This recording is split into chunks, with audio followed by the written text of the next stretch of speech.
प्रिय सनातनी बंधुवर, सादर हनुमत स्मरण। सर्वप्रथम पीठाधीश्वर बागेश्वर धाम सरकार श्री धीरेन्द्र कृष्ण शास्त्री जी के श्री चरणों में सादर श्रद्धावनत होकर नमन वंदन करते हुए उनके साथ मुरादाबाद की पूर्ण धरा पर पधारे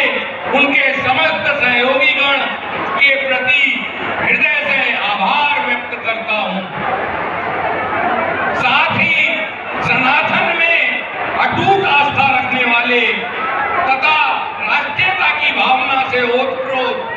इस पंडाल में उपस्थित होकर श्री हनुमंत कथा का श्रवण करने वाले एवं विभिन्न संचार माध्यमों से कथामृत का आनंद प्राप्त करने वाले कोटि कोटि सनातनियों को भी श्रद्धा भाव से प्रणाम करता हूं तथा आयोजक मंडल के पदाधिकारियों व स्वयंसेवकों का भी संभाव से नमन करता हूं, जिनके सहयोग के बिना ये महनीय कार्य सफल न हो पाता और व्यवस्था के चतुर स्तंभ के प्रति हार्दिक कृतज्ञता ज्ञापित किए बिना आभार निवेदन अपूर्ण ही होगा, जिन्होंने पल पल की कथा को समझा और अपने लेखों के माध्यम से इस महान एवं पूर्ण आयोजन की भाव आत्मा को जन जन तक पहुंचाया। 3 दिन की इस कथा के श्रवण से मेरा रोम रोम हनुमान जी के भाव से रोमांचित हो गया है। श्री धीरेन्द्र शास्त्री जी द्वारा जिस शैली से श्री हनुमंत कथा का सजीव चित्रण प्रस्तुत किया गया, उसने श्री हनुमान जी के प्रति हमारे मन और हृदय को पूर्णता भर दिया है। और मैं ये चौपाई दोहराने पर विवश हो गया हूं। और देवता चित्त न धरई हनुमत से सर्व सुख करई। मैंने और संपूर्ण उपस्थित श्रोतागण ने मंत्र मुग्ध भाव से 3 दिनों तक श्री हनुमंत कथा अमृत रसकान का पान किया है, किंतु ऐसा प्रतीत होता है कि इन 3 दिनों की कथा मन और हृदय में अनंत काल तक रहेगी। परम पूज्य शास्त्री जी द्वारा सब सुख रहे तुम्हारी चरना, तुम रक्षक का हो को डरना को जिस रूप में परिभाषित करते हुए उसकी सहज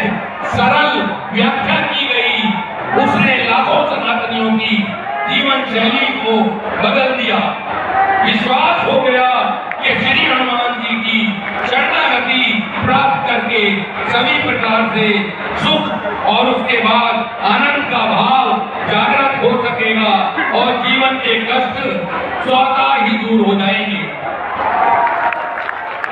हम जानते सुख और आनंद की विभिन्न स्थितियों से जिसे हमारे सामने प्रस्तुत करके हमारे मन मस्तिष्क को सत्य श्री शास्त्री जी द्वारा हमारी आत्मा तक पहुंचाने का सफल प्रयास किया गया।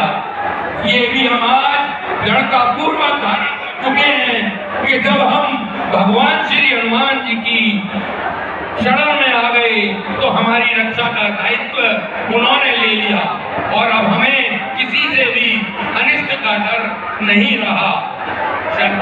श्री शास्त्री जी द्वारा सुख प्राप्ति के मूल मंत्रों का भी निर्वचन किया गया,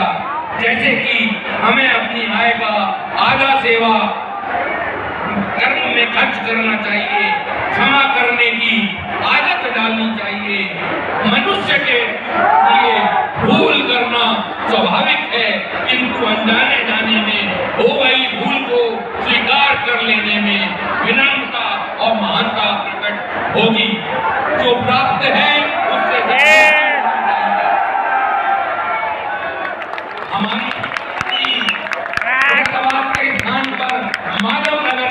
विद्या प्रदान किए जाने के उपरांत पंडित धीरेन्द्र शास्त्री जी द्वारा गण संसद को दौड़ाते हुए कहा गया कि ये स्थान जहाँ पर माँ काली का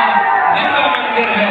माँ भगवती का वास है, भगवान भोलेनाथ के रूप में